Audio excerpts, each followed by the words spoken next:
Hello guys, welcome back to Ton of Things, but for today's video, here are going to show you how to reset Logitech G502 Hero. So if you're interested, let's get started. Now, how to exactly reset your Logitech G502 here? So this one is going to be fairly easy, so there's actually two ways. So the first method here is via your device manager. So in this case, you want to open up your Windows PC here, just type in device manager, open it up. And in here, what we need to do is you want to go ahead and look for a mouse, so mice and other pointing devices here, and you just want to look for your mouse. So in this case, you just need to right click on it, and you want to go and just click on the uninstall device here.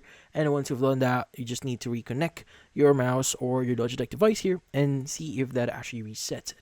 Now, just in case this does not work for you, another thing you could try doing here is you want to go ahead and reset it via the Logitech G Hub.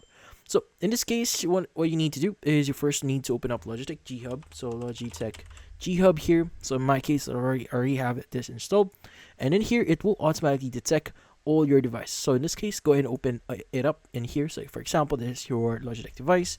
Now from here, as you can see, you should be able to see your settings. Now you can go and just click on restore default settings here on your current profile, which is the default profile here.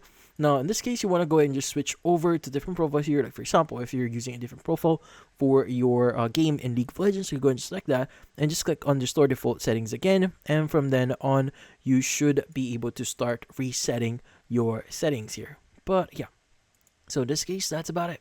So hopefully this video is able to help you like and subscribe to NF the Inspo. Thank you for watching.